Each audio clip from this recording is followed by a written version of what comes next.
Hey, what's going on? Charles Austin here, and let's be fit forever. So, today I want to talk to you a little bit about another amazing, healthy, I guess you want to call it superfood, if you will. You hear that term thrown around all the time. This is a superfood, superfood, superfood, superfood, right? So, today I want to talk to you a little bit about nutritional yeast. And this is something for somebody like myself who happens to be vegan, who doesn't eat any animal products of any sort. Whenever you want to get that flavor of like that cheese, that cheesy flavor, this is like your go-to. So if anybody out there is looking to go more plant-based, or even maybe go all the way in and go strictly vegan, and they say, well, wait a minute, what am I going to do when I want like something that's cheesy, like if I want pizza or if I want mac and cheese or something like that, right? This is your go-to, and we'll talk about that one today. So, but before we dive in, as always, make sure you like this video. Make sure you subscribe to the channel and turn your notifications on so that you're always up to date with the latest content. We're doing streams every Monday and Wednesday at 6 p.m. Central Time. Also pop up every now and again on the weekends with the live stream as well. You can follow me on Facebook, Instagram, and Twitter, all at Fitness Charles, and you can find out more information about me and all of my services and all of my products at fitnesscharles.com. All right.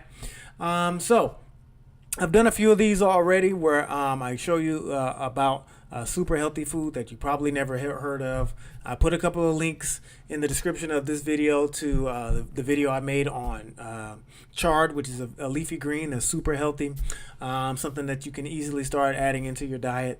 I also did one on mung beans. I also put a link there. I think I did another one on black rice as well. So check those out if you want to know about some more healthy foods that you may not have heard of, right? But let's go ahead and dive into nutritional yeast for today. And yeah, it was on my list, as you can see. As I'm looking up, I'm always trying to find more and more and more. And I'm scrolling through this list here, and I'm like, oh yeah, nutritional yeast, that's the one, right? As you can see, another one that was on this list that I already did a video on, mung beans, right? And I still haven't tried those myself, but it's on my list. It's my things to do, right? But let's talk about nutritional yeast a little bit. And yeah, this is kind of what it looks like. It's like this flaky, powdery deal, right? But anyway, what the heck is nutritional yeast, right? So nutritional yeast is basically, and I'm gonna try to say this one time. I'm not gonna try to pronounce the actual scientific technical name of nutritional yeast, the fungus that makes it. I'm not gonna try to say it over and over again, but we'll do it one time. But it is a species of yeast known as the, here I go, I think it's Saccharomyces cerevisiae. I don't know. Who knows? That's all I'm gonna do. I'm gonna do it once. But exactly what this is, real quick, if you're looking up this word here, it's basically a fungus. Okay. And if you're like, oh my gosh, you're eating a fungus. Well, if you eat mushrooms, you're eating a fungus, right? So there are edible types of fungus, right? So this species of fungus is also used in alcohol production, right? So if you drink alcohol, you're drinking fungus, right?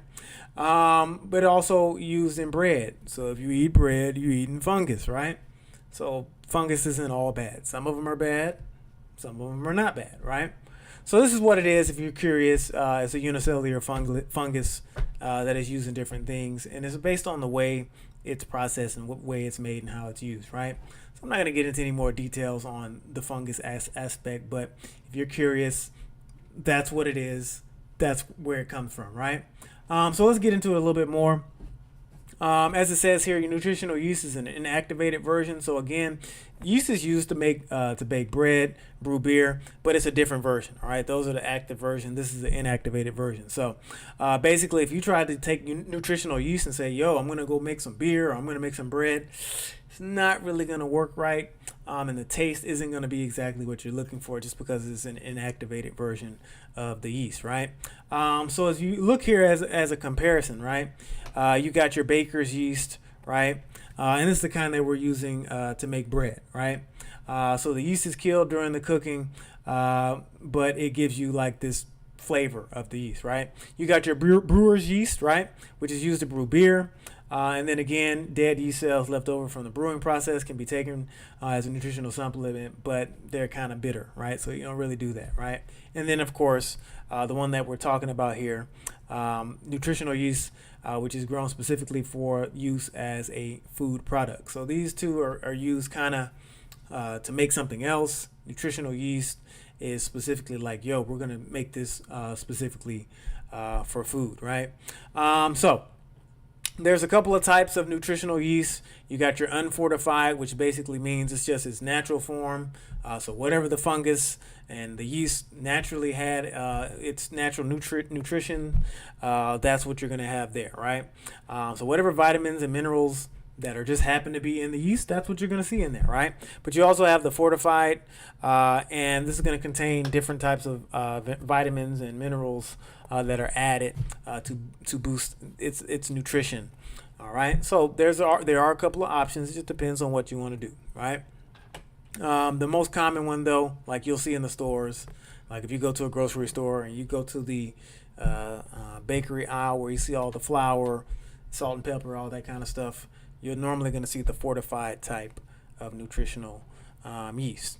As I kind of showed you in this picture, it kind of has this flaky, can be powdery if you ground it down a little bit more consistency, right? And if I were you, if I had it, and I encourage everybody who's checking out this video, go get you some nutritional yeast, right? And we keep ours in, the spice cabinet, right? And you can do so many different things. I'll show you a couple of recipes, and we'll talk about how to use it here in just a second. But you can sprinkle it on things, add it into your cooking, many different ways to use nutritional yeast, right? So we talked about the specifics on. Oh, did I miss something here? Did I want to go more? Nah, we're gonna move on. Yeah. So we talked about the specifics on what it is. We said it's a fungus, and I tried to pronounce this Saccharomyces cerevisiae. All right. So how do we use nutritional yeast, right? So again, doesn't matter if you're a vegetarian, vegan, if you love steak, I don't care. It doesn't matter. It's still something that's good for you, and it can add flavor to whatever it is that you're eating, right? So some of the things you can do is you can shake it, shake it onto toast or a bagel or whatever it is you're eating. Sometimes if I'm eating like marinara pasta or something like that with the red sauce, right? Sprinkle a little bit on there, give it a little cheesy flavor, right? Or if I make a big pot of pasta, right, for the family, sprinkle some into the pot, stir it in to kind of give it that flavor, okay? And I'm actually going to try this tonight. Like, I've never actually put it on popcorn. I was just curious. So I'm going to make some popcorn later tonight when I get ready to relax. And I'll probably add a little bit just to see what it tastes like, right? You can add it to soups. And again, a good replacement for Parmesan cheese, right? And there is a way to make Parmesan cheese vegan. I believe you use nutritional yeast, cashews, salt, or something else that you can make your own Parmesan cheese. But anywho, but it's a good replacement if you're trying to get rid of dairy products. And again, if you're new to the channel, I'm going to go ahead and say it again. I try to fit this into every video I make. You should never consume dairy. Dairy products is literally the most unnatural, unhealthy substance that a human adult can be, can be consuming at any point in their life, right? So don't consume dairy. I have a whole series on dairy is death, so check that out if you're curious as to why I'm saying that. But again, so what does it taste like? So we kind of talked about it already. Sometimes people will call. I wouldn't call it nutty, but some people might, just because of the different types and how fine the flakes can be. But definitely has a cheesy taste, right? Immediately, right? You'll notice, and it kind of adds a little thickness to your meals, depending on how you're using it, right? So again, as it says here, you can add it to anything that's a regular cheesy recipe, right? So Au gratin potatoes, another one I haven't tried it with, which I will, but definitely I've done it many times with Italian style pastas and casseroles. Like if you want to make baked ziti, which I like to make, use nutritional yeast, awesome. Again, mac and cheese, we've used it with mac and cheese before, tastes delicious. So many different ways that you can use nutritional yeast, right? So we'll go over some recipes and where to buy it in just a little bit. But whenever you get ready to store it, it's general. Keep it in the packages that you have it in. Normally you want to keep it in the pantry, in a cool, dark location, and it'll last a while. Now ours doesn't last too long, just because we use it a lot, because we like to add those cheesy options to our vegan diet. So we use it a lot. But if you don't use it a lot, it's not going to go bad, overnight. So it'll last a little bit if you store it properly, right? So what about some of the health benefits that are associated with nutritional yeast, right? Now, if you go up here, you can kind of see, and actually this one here gives you a better look of its entire nutrient content, right? So just a couple of teaspoons, right? And lots of times, if you're making a dish, like I'll show you some here in just a second, but like one of the dishes I like to make a lot with nutritional yeast is Alfredo, right? Fettuccine Alfredo. I make that all the time, a vegan version. No milk, no cream, no butter. I use vegan butter or whatever. But anyway, normally the recipes will call for just a couple of teaspoons. So as you can see here, low calories, but it does provide some protein. You're not getting any fat. It does provide some carbohydrates, but you are going to get some fiber. You're going to get plenty of B vitamins, right? And this is the fortified version. So as you can see here, they're fortifying the nutritional yeast with lots of B vitamins here. And then you're also going to get some naturally occurring iron and potassium. So lots of nutrients here, but specifically those fortified B vitamins. Okay. So some other benefits, as you can see here, energy boost because of the B vitamins, right? Specifically the B12, right? And also check out my video on what type of B12 you should be consuming, right? There's different types of B12, and there's some that are good for you, and there's some that may be not so good for you. So check that one out as well. You can find anything where I'm talking about nutrition, vitamins, minerals, and foods and stuff. Just check out my nutrition playlist, y'all. That's where all that stuff is, and that's where this video will go once I'm done. But anywho, so B12, as you can see, so helping with boosting energy. B12 is one of the things it does is help process energy in your body, sends that energy to your blood and to circulate, right? It also helps support your immune system, right? Specifically because of the type of yeast strain, right? Helping promote skin, hair, and nail health, right? So we're talking about fighting if you have brittle nails, if you have any situations with hair loss, and also can help with your skin, right? Improving glucose sensitivity. So this is a big one, especially for those who may be pre-diabetic or diabetic. And if you're curious as to what glucose sensitivity is, it's basically just talking about how well your body processes glucose, right? So when you eat carbohydrates, when you eat sugars and things like that, does your body have huge blood sugar spikes, right? Are you making your pancreas work overdrive, right? If you're curious about all the inner workings of diabetes, check out my chronic disease playlist, where I talk about how you can eliminate diabetes without medication. So check that video out as well in my chronic disease playlist. But again, that's what we're talking about here with glucose sensitivity. So if you want to help improve your ability to process carbohydrates and sugars and have smaller blood sugar spikes, nutritional yeast is another one of those foods that can help you out. And even supporting a healthier pregnancy, right? So as it says here, United States Preventive Service Task Force recommend that all women who are planning a pregnancy take 400 to 800 micrograms of folic acid, right? And this helps prevent congenital abnormalities and support the growth of the fetus, right? If you look up, I think it's neural tube syndrome or something like that. If you don't have the right amount of folic acid, you're more prone to having that neural tube defect in the fetus, right? So long story short here, nutritional yeast does provide plenty of folic acid. So it's just another one of those healthy foods that you can consume during pregnancy.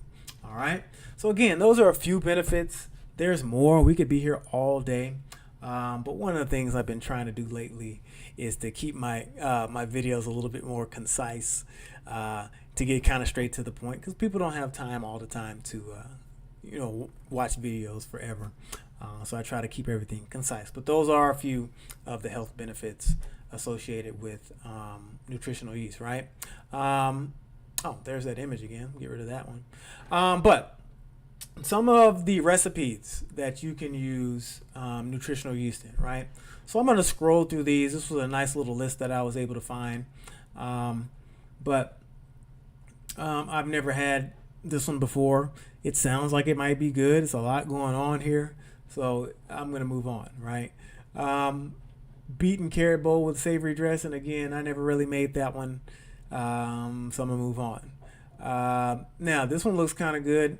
Looks like they have like a cheesy dressing placed with the avocado and the burger. I think I might try this one right here myself. But let's move to some of the ones that are a little bit more common.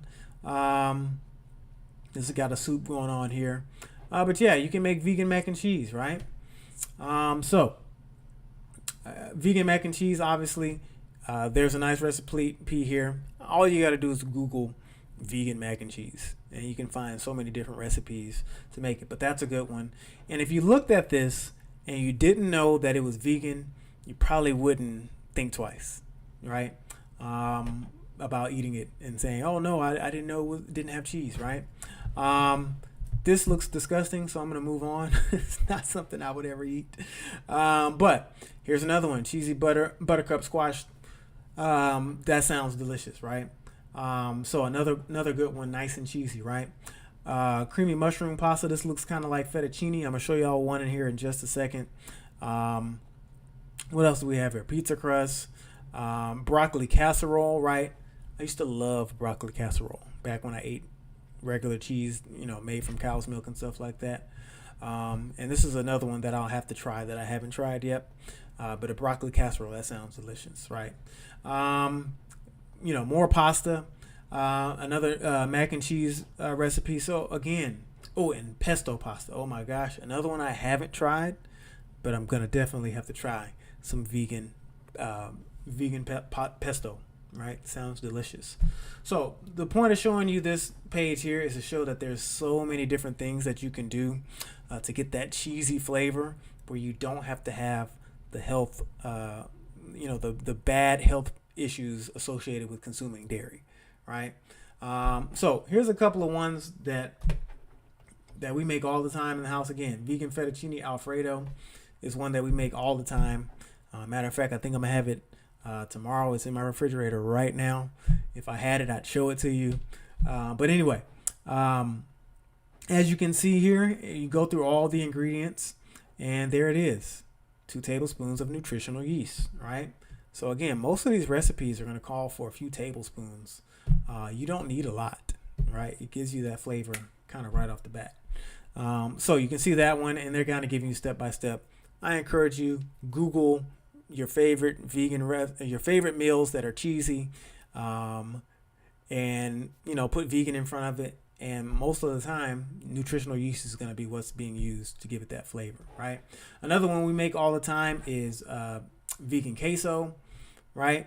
Now this one generally will need cashews as well, but so if you have a nut allergy, you may have to find a alternative. But I don't know what's going on over here. I just saw that picture and it distracted me. But anywho, as you can see, also where is it? There it is. 2 tablespoons of nutritional yeast. So I just want to show you these 2 recipes, just because these are 2 that we use all the time. Like, we make queso and Alfredo all the time. We make pizza a lot too, and other stuff we're gonna have to add to the recipe. Like that vegan broccoli casserole sounds good, and that pesto sounds good. So we're gonna have to try that out. Now again, I always try to make sure I show y'all where to find this stuff, and I always just go to Amazon. That's an easy place to go, because everybody's in a different location, don't really know what grocery stores are where you are. But if you go to any grocery store, like for the folks that are in Texas, you go to HEB, right? Maybe the folks that's over on the East Coast, I think, what do y'all have out there? Like Publix. I think you got Winn-Dixie's out there. other parts of the country, you might have a Kroger, you might have an Albertsons, whatever it is, you might, Trader Joe's, whatever it is that you have, Whole Foods, Sprouts. You can go to any of those places and just go to where baked stuff is, the stuff you use for baking ingredients. You'll find nutritional yeast. If you don't want to go to the store, all you got to do is type in nutritional yeast, and then have it shipped to you. Easy. And as you can see, it's not super expensive. You can get a relatively large size for about $6. If you want some that are a little bit bigger, you pay a little bit more. So easy to get. Just find the one that has the right ingredient mix for you. They're all a little bit different, but basically the same. Okay. So that's it for nutritional yeast today, y'all. As always, we do a live Q&A at the end. So we'll see if we got any questions here in just a second. But as always, I want to make sure I let y'all know that you can go on to my YouTube channel right now. And what you can do is you can hit playlists. If you're looking for something to help you get started with an exercise routine, if you're looking to get a little bit stronger, looking to lose a little bit weight, looking to do a routine without having to think about it where it's already made for you, click my 3 times the burn challenge, hit view full playlist, and you'll see that there's 10 days of workouts in here right now, right? So if I just clicked on one, well, there's a guy on there. That's not what I wanted to see. But if you just clicked on one, you can kind of see how, let's see if it'll load. It's probably picking up where I left off the last time I pulled it up. But you'll see there's live workouts with a timer. And, I'm giving you coaching throughout the workout. I'm showing you exactly what to do. Not sure why it's spinning right now, having a glitch. Yeah, there we go. So you can see there's a workout timer here. It tells you the title of the exercise, and you may not be able to hear it right now. Actually, if you can, I'm going to go ahead and mute myself. But there's coaching from me in the background as well. So again, check that out. There's 10 days of workouts there. There's a link into the video. As you can see, if I pull it back up, if you scroll down here, hey, if you're enjoying 3 times the burn, visit right here where you can sign up for the full deal, right? Oh, cool. Thank you. Got a couple comments in there as well, right? So if you want to know what the full deal is, well, we go right over here to fitnesscharles.com, right, to where you can get started. And basically, you watch this video. I break down everything that is involved with the 3 times the burn challenge. It lasts 60 days. So check that video out so you can figure out exactly what it's all about. But quickly, as a quick summary, they're total body workouts. It comes with a nutrition plan. It's totally on demand. You can literally do that workout anywhere, and it lasts 60 days. And there's support from me. If you need something that's a little bit more in depth, and maybe you have bigger, larger, more long-term goals for that, check out my Fit Forever family. You can scroll right down here to where it says book a free consultation, and we'll get set up to where I'll go over the entire program with you and show you how everything works and show you how you can get started with that as well. This is a little bit more in depth than 3 times the burn. So depending on what you're looking for, hopefully there's an option for you. Last but not least, you can click the books. You can check out my 85-15 diet plan, which I wrote specifically to help people get more towards plant-based diet. So if you're not all the way there to get into the vegetarian vegan lifestyle, hey, you still need about 15% of your diet to be meat. Hey, no big deal. As long as the big chunk is plants, you'll still be pretty well off, right? Also, check out my toilet book, which basically explains how all the stuff you put in that toilet, you know what I'm talking about, can tell you a whole lot about your overall health. Whew. All right. So I saw earlier, did have a question here via text messaging. Folks send me messaging sometime when they're watching the video. I'm always like, just put it in the chat, but maybe they don't want to. But anyway, simple question. They were asking about what's my favorite recipe that I use with nutritional yeast. It's kind of a toss-up. On the one hand, I'll say it's the Alfredo because I always love Alfredo. It's like one of my favorite dishes to go eat. Like if I were to go to a place, Italian place, pasta place, Alfredo was like one of my go-tos, right? So I love this one. But at the same time, queso, you can do so much with it. You can dip it. Sometimes we make pizza out of it. You can spread it on food. So I probably have to say the vegan queso is probably my favorite recipe to use with nutritional yeast. But you can't go wrong with this one. And like I told y'all already, I'm gonna have to do the where'd it go? Where'd it go? Where'd it go? The broccoli. Yeah, I'm gonna have to do this one. I'm gonna have to try that one, and it might push both of those out of the top spot. So who knows? But definitely get those to try, y'all. And I promise you, if you make that queso the right way, and then like maybe you serve it to your friend, make sure your friends don't have like a nut allergy or anything like that. But you serve it to your friends, they probably won't know that it's not made out of cow's milk, right? Tell them after, like, hey, did you know that was all vegan? But that's definitely my favorite one. So yeah. All right, so that's it for me today, y'all. Remember, we do these streams every Monday and Wednesday at 6 p.m. Central Time. And then we pop up on the weekends every now and then as well. I'll be out of town this weekend, so I won't be popping up at all. So the next time you see me will be on Monday, 6 p.m. Central Time again. But make sure you subscribe to the channel. Make sure you like this video. Because the video is awesome, right? And also turn your notifications on so that you're not missing out on the live streams and the Q&A and all that good stuff, right? Also, make sure you follow me on Facebook, Instagram, Twitter at Fitness Charles. And again, as you see right here, you go to fitnesscharles.com, bam, where you have access to all the stuff that is about me. You can even read some of my reviews from the folks who've gone through my various programs as well. All right. So I'll catch y'all next time on Monday at 6 p.m. Central Time. Until then, as always, be happy, be healthy, and please